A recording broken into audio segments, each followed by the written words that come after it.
In 1848, gold was discovered in California. News spread quickly, and suddenly the state experienced an influx of settlers coming to join the race to riches. The California Gold Rush is considered by many historians to be the most significant event of the first half of the 19th century, but not just for its fame and fortune. While it may have brought wealth to many, it brought utter devastation to even more. On January 24, 1838, American carpenter and sawmill operator James W. Marshall was building a sawmill when he saw shiny golden flakes in a stream off the American River near Coloma, California. He brought his findings to the mill's owner, Sacramento pioneer John Sutter, and the two decided to get it privately tested. When the test came back that the sample was indeed gold, Sutter expressed some disappointment. While he was undoubtedly excited to have found real gold, Sutter's fear was that if there was a gold rush in the region, his plans for his nearly built water-powered sawmill would come to an immediate halt.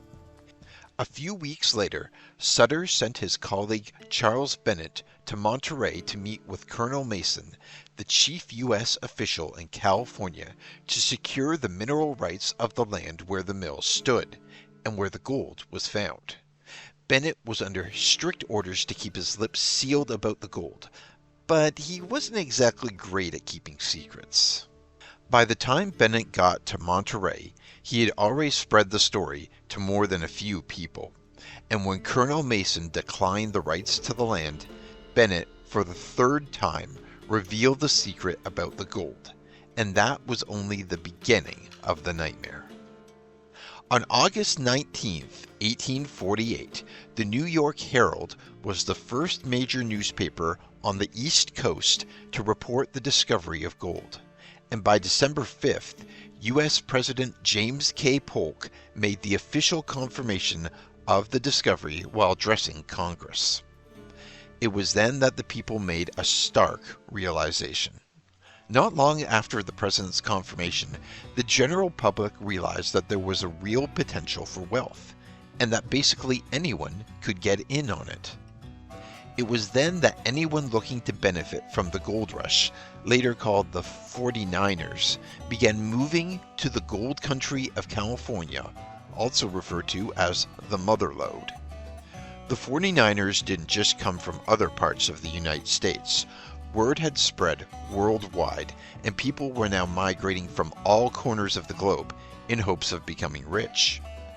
This event has been referred to as the first world-class gold rush, and people took it very seriously. In the U.S. alone, many people were borrowing money, mortgaging their homes, and spending their life savings just to find a way to get to California. The thought that a person could change their whole life by simply collecting gold off the ground was an irresistible idea, but the journey was not for the weak. At this time, California wasn't exactly easy to get to, especially for international travelers. Not only was the journey a long one, it was incredibly dangerous. 49ers faced immense hardship and often death along the way. At first, most people traveled by sea, but from the East Coast, a sailing voyage around the tip of South America would take 4 to 6 months, if all went well. During this time, many travelers perished from starvation, exposure to the elements, violence, accidents, and disease. The other option was to sail the Atlantic side of the Isthmus of Panama and take canoes and mules for a week through the jungle, and then on the Pacific side, wait for a ship sailing for San Francisco. This trip had all the same dangers, plus a few exotic threats as well. As crazy as it sounds, people still did it, but the sea wasn't the only route. Many gold seekers use the overland route as well, particularly along the California Trail. But this route wasn't any safer. Many people didn't make the journey, whether they went from land or sea. Deadly hazards were everywhere, from shipwrecks to typhoid fever and cholera. It's no wonder the 49ers were mostly all men. Knowing the journey to be treacherous, many families chose to send the men and leave the women and children at home. However, this didn't make things any easier. On the home front, women were left to pick up the pieces after their husbands took all their money and left them with nothing but mere hope that they'd someday return rich. The people who made it to California alive were not exactly relieved once they got there. After a nearly impossible excursion, they were then tasked with the brutally physical job of actually finding gold, and it was more painful than many realized. Since most miners were inexperienced and undersupplied, they quickly learned that mining was the hardest kind of labor. They moved rock, dug dirt, and waded into freezing streams of water. Many lost fingernails, dug their hands down to bloody bone, got sick, and suffered malnutrition. A lot of 49ers sadly lost their lives from diseases and accidents. By 1849, the non-Native American population of California had grown to almost 100,000 people. Nearly two-thirds were Americans. It didn't take long for settlers to build. When news first broke of the discovery, hundreds of ships were abandoned after their crews deserted to go after the gold themselves. Many of those ships were then converted into warehouses, stores, taverns, hotels, and even jails. Eventually, the region expanded, and the little port of San Francisco became a lively city with a busy economy, and California was named the 31st state. But this budding metropolis was not without its downfalls. While the majority of the gold seekers were Americans, there were still a number of people who came from overseas, and many of them became targets simply for being foreigners. By 1852, about 20,000 Chinese immigrants landed in San Francisco. Their distinctive dress and appearance were highly recognizable in the gold fields, and they ended up suffering terribly, enduring violent racism from white miners who directed their frustrations at foreigners. But race wasn't the only challenge. Women were also involved in the gold rush, though their numbers were still small. Some women came with their husbands and others were sent for by their husbands. But many of the married women quickly became widows, either during the journey or shortly afterward. And disease wasn't the only way people lost their lives. When the gold rush began, the gold fields were basically lawless. At the time, Sutter's mill in California was still technically part of Mexico, under American military occupation as the result of the Mexican-American War. With the signing of the treaty ending the war on February 2, 1848, California became part of the U.S., but it was not yet a formal territory. Basically, it existed as a region under military control, and this was more than a little confusing for residents. With no legal rules and no security or enforcement, the gold was simply free for the taking at first. There was no private property, no licensing fees, and no taxes. Because of this, the miners informally adapted Mexican mining law that had existed in California at the time. The Mexican mining law attempted to balance the rights of early arrivers at a site with later arrivers. A claim could be staked by a prospector, but that claim was valid only as long as it was being actively worked, and it was imperative that miners determine the claim's potential, and quickly. Miners would work at a claim only long enough to determine its potential.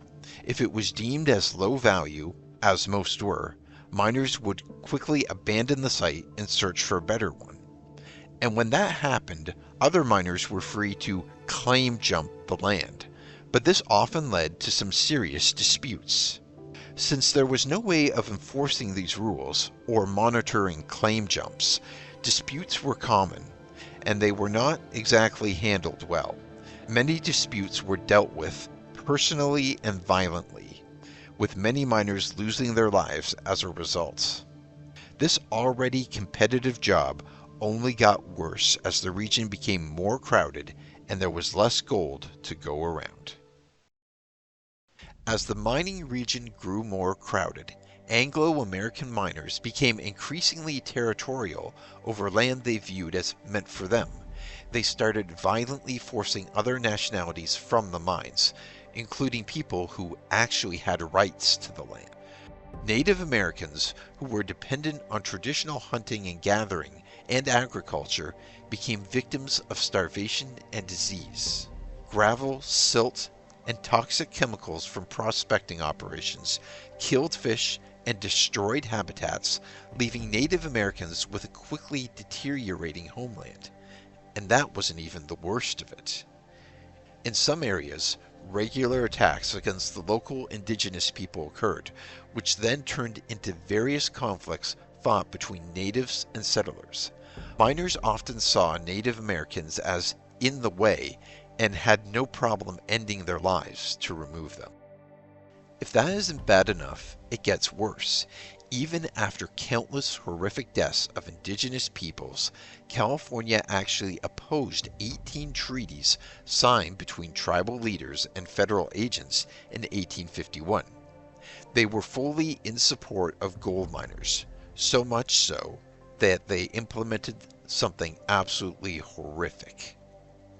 At this point, the state government kept their eyes on the prize, the gold, and they were willing to do anything to defend it. So they took some of the cash they were making on this precious metal and allocated $1 million towards funding death squads, armed groups specifically created for carrying out massacres. Peter Burnett, California's first governor, then declared that California was a battleground between the races and that there were only two options towards California natives: extermination or removal. He even went so far as to say a war of extermination will continue to be waged between the two races until the Indian race becomes extinct. On April 22, 1850, the California legislature passed the Act for the Government and Protection of Indians. So instead of killing them, they took them as prisoners instead and called it protection. Settlers were now allowed to capture and use native people as bonded workers and adopt native children for labor purposes. The act also facilitated the removal and displacement of natives in California from their traditional lands, separating at least an entire generation of children and adults from their families, languages, and cultures.